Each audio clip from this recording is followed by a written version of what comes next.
നമ്മൾ ഞായറാഴ്ച കപ്പ ബിരിയാണി കഴിക്കണമെന്നൊരാഗ്രഹം. അപ്പോൾ രാവിലെ നമ്മുടെ ഇറച്ചിക്കടയിൽ പോയിട്ട്, കാരണം ഇത് രാവിലെ ചെന്നില്ലേ ഒരു എല്ല് മൊത്തം കൂടി എടുത്ത് മാറ്റും. അപ്പോൾ അതിനിപ്പുറം പോയി നേരത്തെ തലേദിവസം ഓർഡർ ചെയ്തതാണ് കേട്ടോ. അത് മേടിച്ച് വന്നു, രാവിലെ തന്നെ വന്നു. അപ്പം നച്ചിക്കുട്ടി അപ്പുക്കുട്ടിയും കൂടെയാണ് ഇന്നത്തെ കുക്കിങ് നടത്തുന്നത്. അപ്പോൾ അതിനെ ബോഷിൻ്റെ മിക്സർ ഗ്രൈൻഡർ യൂസ് ചെയ്താണ് നമ്മൾ ചെയ്യുന്നത്. ഇതിൽ ഇഞ്ചി വെളുത്തുള്ളി ആണ് ഫസ്റ്റ് നമ്മൾ ചതച്ചെടുക്കുന്നത്.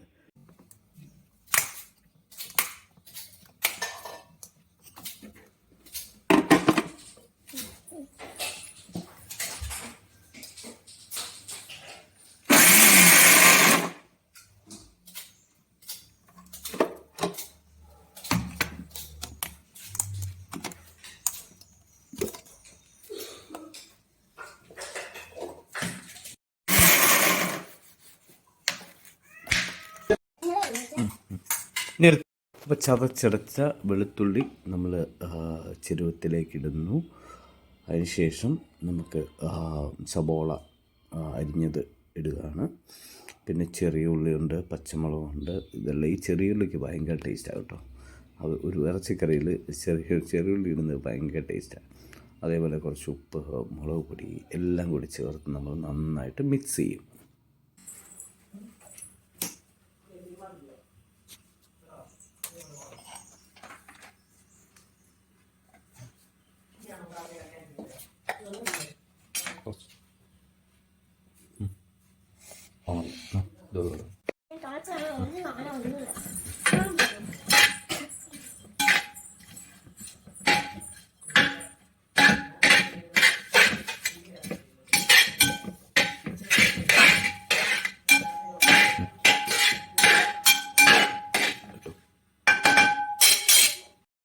അടുത്ത് നമ്മൾ മിക്സ് ചെയ്തേക്കുന്ന ഈ സബോള ഇതിൻ്റെ അകത്തേക്ക് നമ്മൾ എല്ല് നമ്മൾ കഴുകുമ്പം എന്താ പറയുക, അത് കഴുകി കഴിഞ്ഞ് നമ്മൾ ഉപ്പും മഞ്ഞളും ഒക്കെ തേച്ച് നന്നായിട്ട് വെച്ച് കുറച്ച് നേരം വെച്ചിട്ടാണ് എടുക്കുന്നത്. അപ്പം അതിൻ്റെ അകത്തോട്ട് അപ്പുക്കുട്ടി നമ്മുടെ നാരങ്ങ പിഴിഞ്ഞ് ഇത്തിരി ഒഴിക്കുന്നുണ്ട് കേട്ടോ. അതിൻ്റെ ടേസ്റ്റ് ഒന്ന് വേറെയാണ്. പിന്നെ ഇതിൻ്റെ ഏറ്റവും വലിയ ഹൈലൈറ്റ് ഈ വിറകടുപ്പിലാണ് നമ്മളിത് വെക്കാൻ പോകുന്നത്. വിറകടുപ്പിൽ വെക്കുന്ന ഇറച്ചി സൂപ്പർ ടേസ്റ്റ് ആയിരിക്കും.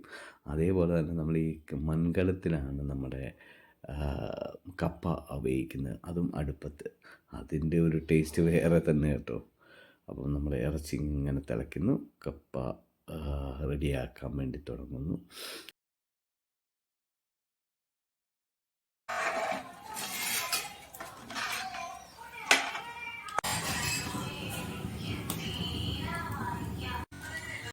അപ്പോൾ നമ്മുടെ ബീഫ് നന്നായിട്ടിങ്ങനെ തിളച്ചു അല്ലേ. തിളച്ച് നമ്മൾ പ്രത്യേകം ശ്രദ്ധിക്കേണ്ടതെന്ന് വെച്ചാൽ ഈ എല്ലേന്ന് ഇങ്ങനെ ഇറച്ചി വിട്ട് വരുന്നൊരു പരുവമുണ്ട്, അതാണ് ബെസ്റ്റ് ടൈം. അതേപോലെ നമുക്ക് കുറച്ച് മസാല ഇതിൻ്റെ അകത്ത് ആഡ് ചെയ്യണം. അപ്പോൾ നമ്മളൊരു പാനിലേക്ക് എണ്ണ തിളപ്പിച്ചിട്ട് ഒന്ന് ചെറുതായിട്ടൊന്ന് ചൂടാക്കിയിട്ട് നമ്മുടെ മഞ്ഞളും മുളക് പൊടി, അതുപോലെ മല്ലിപ്പൊടി എല്ലാം കൂടി ചേർത്ത് ജസ്റ്റ് ഒന്ന് മിക്സ് ചെയ്യും. അതിങ്ങനെ ചെയ്യുമ്പോൾ നമുക്ക് ആ ഒരു പച്ച ചുവയങ്ങ് മാറും. അതുകൊണ്ടാണ് ഇങ്ങനെ എണ്ണ ചൂടാക്കിയിട്ട് അതിൻ്റെ അകത്ത് നമ്മൾ ചെയ്യുന്നത്. ഇത് നമ്മൾ നേരെ നമ്മുടെ കറിക്കകത്തോട്ട് കൊണ്ട് മിക്സ് ചെയ്യും. മിക്സ് ചെയ്യുമ്പോൾ കറക്റ്റ് ആ ഒരു ഇറച്ചിക്കകത്തോട്ടും അതേപോലെ നമ്മുടെ കറിക്കകത്തോട്ടും നന്നായിട്ട് ഇതിൻ്റെ ഗ്രേവി ഇറങ്ങും. ഇപ്പോൾ കണ്ടോ, കറിയുടെ കളറ് തന്നെ മാറും. അതൊരു പ്രത്യേക ടേസ്റ്റ് ആയിരിക്കും കേട്ടോ. ഇങ്ങനെ രണ്ടാമത് ചൂടാക്കി നമ്മൾ ഇതിൻ്റെ അകത്തോട്ട് ഇടുമ്പം അപ്പോൾ അതിങ്ങനെ ചാറിങ്ങനെ കുറുകി വരുന്നത് നമുക്ക് കാണാൻ പറ്റും. നമ്മൾ ഈ ബാക്കിയുള്ളത് കുറച്ച് നമ്മൾ ഈ പാത്രത്തിലൊക്കെ പറ്റി പിടിച്ചിരിക്കുന്ന എടുക്കാൻ വേണ്ടി അങ്ങനെ ചെയ്യുന്നത്. അപ്പോൾ നമ്മുടെ കപ്പ ഇങ്ങനെ റെഡിയായി നമ്മൾ ഊറ്റി വെച്ചേക്കാണ്.